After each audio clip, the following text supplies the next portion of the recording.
6వ వచనం, 26వ వచనము. ఆయన తెల్లవారుచున్నది గనుక నన్ను పోనిమనగా, అతడు నీవు నన్ను ఆశీర్వదించితేనే గాని నిన్ను పోనీయన నేను. మరొకసారి, ఆయన తెల్లవారుచున్నది గనుక నన్ను పోనిమనగా, అతడు నీవు నన్ను ఆశీర్వదించితేనే గాని నిన్ను పోనీయను. ఈ పోర్షన్ అంతా కూడా మనం చదువుకుంటే మనం అనేక సార్లు విన్నటువంటి వాక్య భాగమే, చదివినటువంటి వాక్య భాగమే. యాకోబు తన అన్నతో విభేదించినప్పుడు పారిపోయి తన మామ దగ్గర డెవలప్ అయిపోయి పెళ్లిళ్ళు చేసుకొని పిల్లలు అంతా అయిపోయిన తర్వాత తిరిగి వస్తున్నటువంటి ఆ సందర్భం ఇది. ఆయన తిరుగు ప్రయాణములో ఉన్నాడు యాకోబు గారు. తిరుగు ప్రయాణములో ఆయన చేసింది ఏమిటి అని అంటే 22వ వచనంలో, అతడు ఆ రాత్రి అతడు లేచి తన 2 భార్యలను, తన 2 దాసీలను, తన 11 మంది పిల్లలను తీసుకుని ఎబ్బోకు రేవు దాటిపోయాను. యాకోబు వారిని తీసుకొని ఆ ఏరు దాటించి తనకు కలిగినదంతయు పంపివేశను. యాకోబు ఒక్కడు మిగిలిపోయాను. ఒక నరుడు తెల్లవారు వరకు అతనితో పెనుగులాడెను. ఇది పెనుగులాట. యాకోబు ఏకాంతముగా పెనుగులాడినటువంటి సందర్భం ఇది. మనం ఒక అంశం పెట్టుకోవచ్చు, వ్యక్తిగతమైనటువంటి ప్రార్థన జీవితం అని కూడా పెట్టుకోవచ్చు. మనం వ్యక్తిగతమైనటువంటి ప్రార్థన జీవితం, దేవునితో మనకున్నటువంటి ఏకాంత సంబంధం. అయితే పిల్లలను, భార్యలను, దాసదాసీలను అందరినీ పంపించేశాడు. ఎబ్బోకు రేవు దాటి అని రాయబడి ఉంది. దాటిపోయాను. ఎబ్బోకు రేవు, ఆ రేవు పేరు అంటే అక్కడ ఒక ఏరు నది పారుతూ ఉన్నది. ఆ ఏరు దాటించి వాళ్ళని పంపించేశాడు. పంపించిన తర్వాత తాను మాత్రం ఒక్కడే మిగిలిపోయాడు. అక్కడ ఒక్కడే మిగిలిపోయిన తర్వాత జరిగింది ఏమిటంటే, దేవునితో పోరాటం కొనసాగించినాడు. అక్కడ దేవుడు అతన్ని దర్శించినాడు. అతడు దేవునితో పోరాటం చేస్తూ ఉన్నాడు. ఒక రాత్రంతా ఒక నరుడు పోరాటం యాకోబే. ఒక రాత్రంతా పోరాటం దేవునితో. ఎందుకు అనంటే, తెల్లవారిన తర్వాత దేవుడు అతన్ని అంటాడు, నన్ను విడిచిపెట్టుకు నేను వెళ్ళిపోతాను అనంటే, నీవు నన్ను దీవించితేనే గాని నిన్ను పోనీయన నేను. మళ్ళా 26వ వచనంలో, ఆయన తెల్లవారుచున్నది కనుక నన్ను పోనీయమనగా, అతడు నీవు నన్ను ఆశీర్వదించితేనే గాని నిన్ను పోనీయన నేను. చూడండి, అంటే అప్పుడు దేవుడు నిన్ను పోనీయను అన్నప్పుడు, నన్ను ఆశీర్వదించే వరకు నేను విడువను అని అక్కడ ప్రార్థన చేసి, దేవునితో పోరాటం చేసి ప్రార్థన చేస్తాడు. పెనుగులాట చేస్తూ ఉన్నాడు. చేస్తున్నటువంటి క్రమంలో దేవుడు అడుగుతాడు, నీ పేరేమి అని అడగగా అతడు యాకోబు అని చెప్పాను. అప్పుడు ఆయన, నీవు దేవునితోనూ మనుషులతోనూ పోరాడి గెలిచివు గనుక ఇక మీదట నీ పేరు ఇశ్రాయేలే గాని యాకోబు అనబడదని చెప్పాను.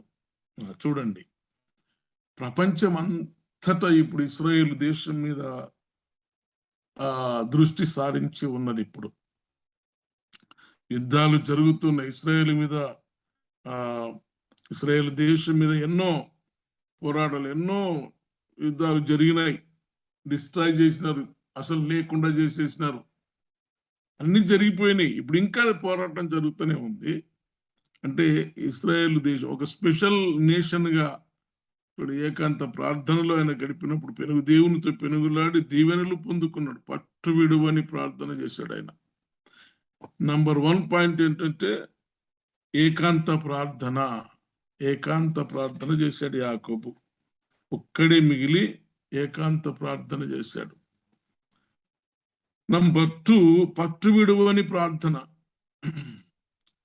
నంబర్ 3, పేరు మార్చిన ప్రార్థన లేదా జీవితమును మార్చినటువంటి ప్రార్థన. ఈ 3 అంశాల మీద మనం మాట్లాడుకుందాం. మొట్టమొదటిది ఏకాంత ప్రార్థన. ఈ ఏకాంత ప్రార్థన అనేది మన జీవితాన్ని మారుస్తుంది. అది నేను అనుభవపూర్వకంగా ఈ మాట పలుకుతున్నాను. మన జీవితం ఎప్పుడు మారుతుంది అని అంటే ప్రభువుతో నీవు ఏకాంతముగా గడిపినప్పుడే మార్పు వస్తుంది, లేకుంటే రాదు. ఎట్లా ఉన్నాడో అట్లాగే ఉంటావు. ఈ నామకార్థమైనటువంటి జీవితము, వేషధారణ జీవితము అది అట్టే ఉంటది. నీ ముఖ వర్చస్సు మారాలి, నీ ధోరణి, మాటల ధోరణి మారాలి, నీ సమస్తము మార్చబడాలి, నీ బ్రతుకు ఆపోజిట్ అయిపోవాలి. ముందున్న దానికి ఇప్పుడున్న దానికి డిఫరెన్స్ ఆపోజిట్ అయిపోవాలి. ఎప్పుడైతుంది ఇది అని అంటే నీవు దేవునితో గడిపినప్పుడు. దేవునితో ఎట్లా ఏకాంతంగా గడపాలి. ఏకాంతంగా గడిపితే అన్నీ మారిపోతాయి. నీ శరీరము, నీ ఆకారము, నీ మాటల తీరు, నీ సమస్తము మార్పు చెందుతుంది అనేది మనం ఇక్కడ నేర్చుకుంటాం ప్రియులారా.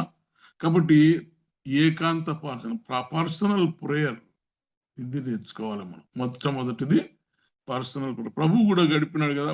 మత్తయి సువార్త 14:23 చూస్తాం, మార్కు సువార్త 9:2 చూస్తాం. ఆయన ప్రభు ప్రార్థన చేయుటకు ఎత్తైన కొండ ఎక్కానని రాయబడింది మత్తయి సువార్త 14:23. ఒక్కసారి మనం చూద్దాం 14:23. ఆయన జనసమూహములను పంపివేసి ప్రార్థన చేయుటకు ఏకాంతముగా కొండ ఎక్కిపోయి సాయంకాలం అయినప్పుడు ఒంటరిగా ఉండెను. చూడండి, ఏకాంతముగా ఎక్కిపోయాడు ప్రభు.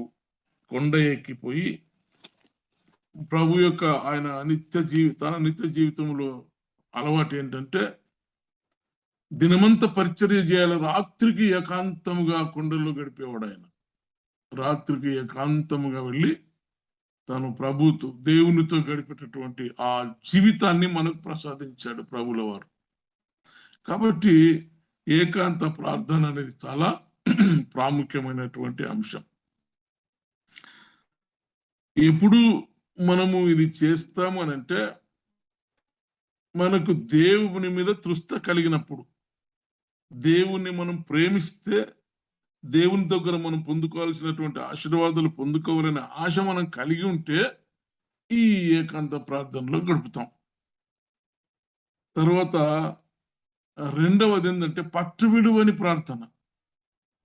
యాకోబు చేసినటువంటి ప్రార్థన ఏంటంటే ఏకాంత ప్రార్థన ఒకటి చేశాడు, పట్టు విడువని ప్రార్థన చేశాడు. ఆయన పట్టు వదలలేదు. ఆయన తెల్లవారుచున్నది కనుక నన్ను పోనివనగా నీవు నన్ను ఆశీర్వదించిన కానీ నేను పోనీయనా నేను.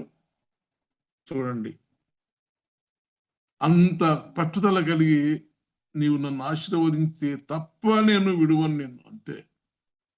ఎంత విశ్వాసం కావాలి దానికి, ఎంత విశ్వాసం కావాలి, ఎంత గట్టితనము కావాలి అంటే ఆత్మలో. ఆత్మ గట్టితనం ఇది, ఆత్మ గట్టితనము. దేవునిలో లీనమైపోయి నీవు నన్ను ఆశీర్వదించే వరకు నేను నిన్ను వదలను. అంతే. అది పట్టు విడువని ప్రార్థన.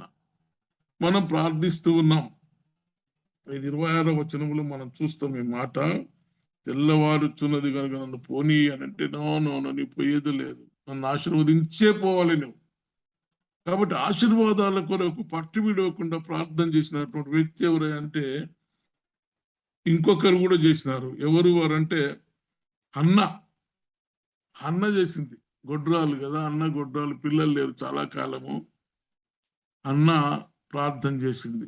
ఆమె పట్టు విడువని ప్రార్థన చేసింది. ఆమె 1 సమూయేలు గ్రంథంలో 1వ అధ్యాయంలో 8 నుంచి 15 వచనాల వరకు మనం చదివితే అక్కడ ఆమె వారు షిలోహులో అన్నపానములు పుచ్చుకున్న తరువాత హన్న లేచి యాజకుడైన ఏలి మందిర స్తంభము దగ్గర ఉన్న ఆసనం మీద కూర్చొని ఉండగా బహుదుఃఖాక్రాంతురాలై వచ్చి యెహోవా సన్నిధిని ప్రార్థన చేయుచు బహుగా ఏడ్చెను. చూడండి, పట్టు విడువకుండా చేసినటువంటి ప్రార్థన. ఆ ప్రార్థన ఆమె ఎలా చేసింది అని అంటే, సైన్యములకు అధిపతి యెహోవా, నీ సేవకురాలనైన నాకు కలిగిన శ్రమను చూచి నీ సేవకురాలనైన నన్ను మరొక జ్ఞాపకము చేసుకొని నీ సేవకురాలైన నాకు మగపిల్లను దయచేసినడల వాని తల మీదికి క్షౌరపు కత్తి ఎన్నటికీ రానియక వాడు బ్రతుకు దినములన్నిటిను నేను వానిని యెహోవాకు నీకు అప్పగింతునని మొక్కుబడి చేసుకునేను. ఆమె యెహోవా సన్నిధిని ప్రార్థన చేయుచుండగా అది ఇంకా మిగతా విషయాలు పెద్దగా అవుతుంది. కాబట్టి ఆమె దేవునితో ఒక పట్టు విడవకుండా చేసినటువంటి ప్రార్థన, ఆ పోరాటం చేసి ఆమె సమూయేలును కన్నది, సమూయేలును ఇచ్చేసింది సేవకు, సంఘానికి అప్పగిచ్చేసింది. అది ఎంత గొప్ప ధన్యత, అది ఎంత త్యాగం. కాబట్టి పట్టు విడువని ఏకాంత ప్రార్థన ఉండాలి మన జీవితంలో. రెండవది పట్టు విడువని ప్రార్థన మనం చేస్తున్నాం. పట్టు విడువని ప్రార్థన చేస్తున్నాం మనం కాన్ఫరెన్స్ కొరకు. కాన్ఫరెన్స్ లో చాలా మందికి ఒకవేళ డౌట్స్ ఉండొచ్చు, ఏమని అవుతుందా, ఇది మనం అనుకున్నట్టు జరుగుతుందా అంటే లేదు.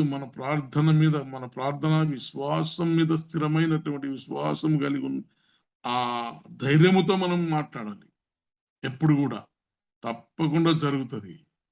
నన్ను చాలా మంది అడుగుతూ ఉంటారు, ఇక్కడ ఈ భూములని మళ్ళీ వస్తాయా సార్? తప్పకుండా.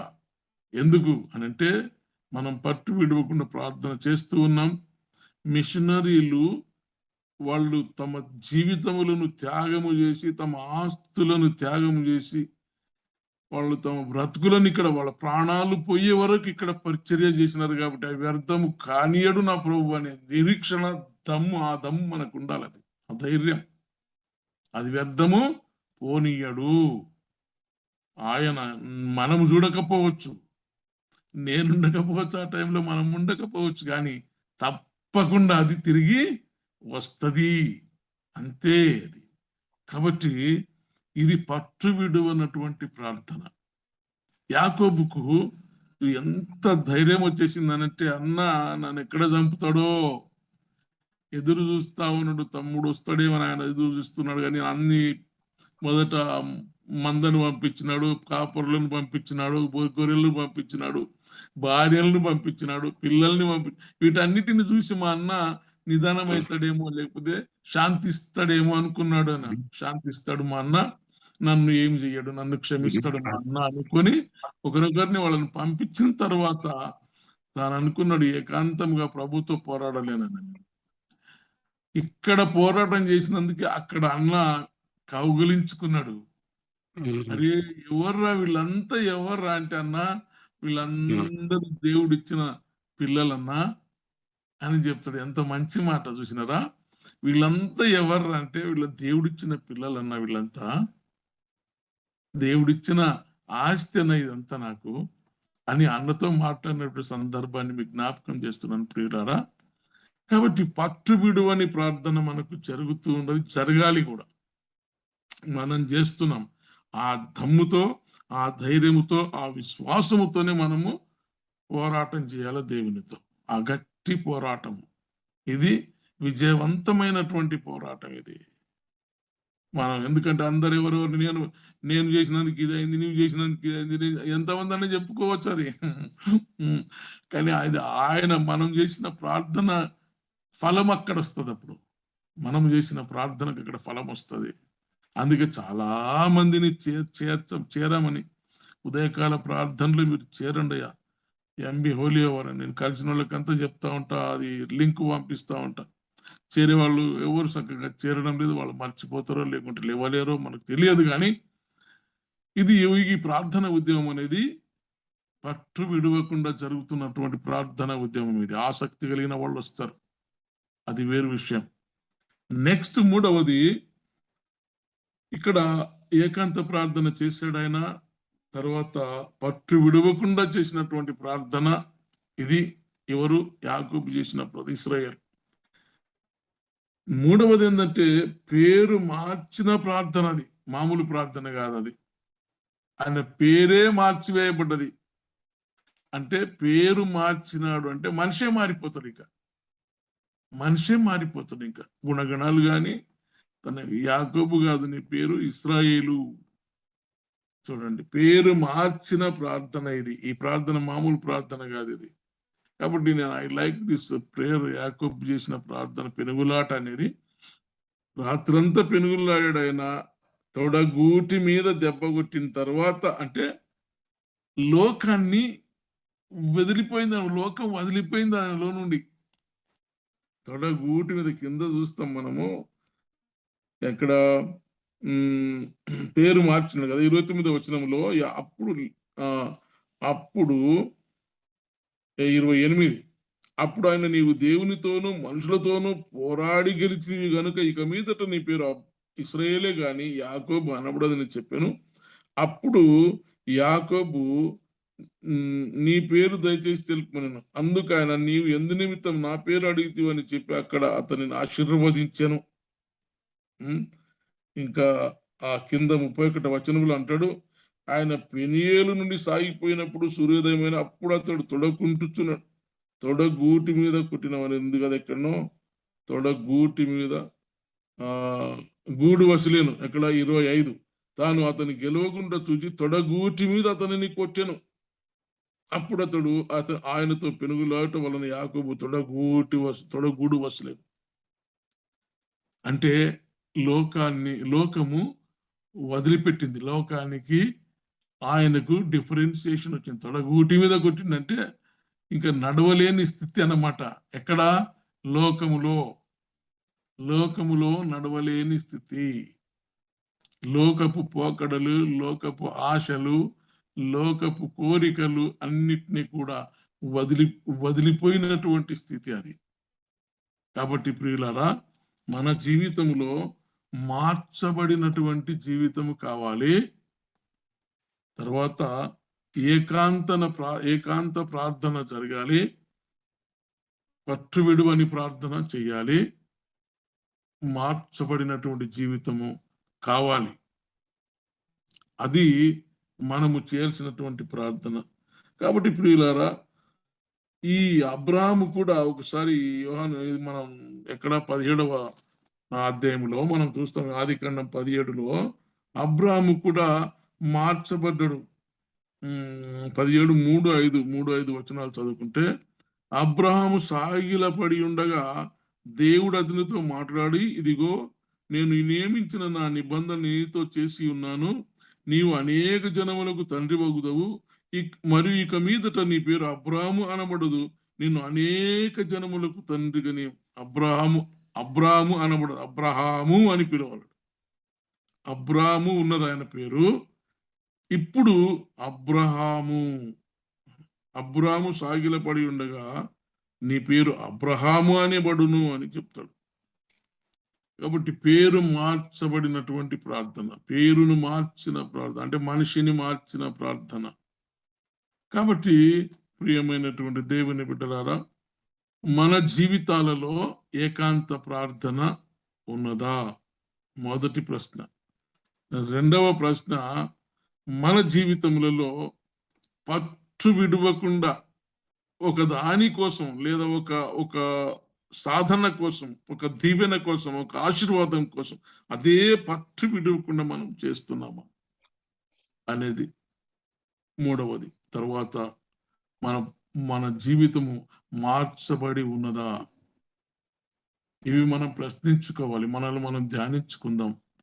ఆ రీతిగా మనం ప్రార్థనలు చేస్తే మన జీవితము మారిపోతుంది. మన జీవితము దేవునికి సార్థకంగా ఉండిపోతుంది. అటు విడవకుండా అన్న చేసిన ప్రార్థన దేవుని సంఘానికి ఒక నాయకుడినిచ్చింది. యాకోబు చేసిన ప్రార్థన ఆయన ఇశ్రాయేలుగా మార్చబడ్డాడు.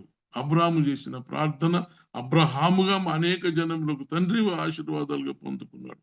కాబట్టి మనం కూడా ఆ రీతిగా ప్రార్థనలో గడిపితే, ఏకాంత అనుభవము దేవునితో మనకుంటే, మనం ఈ అనుభవాలు, ఈ ఆశీర్వాదాలు మనం పొందుకోబోతున్నామని మనవి చేస్తూ ఈ వాక్యాన్ని నేను ముగిస్తున్నాను. దేవుడు మనల్ని ఆ రీతిగా ఆశీర్వదించి దీవించును గాక. ఆమేన్.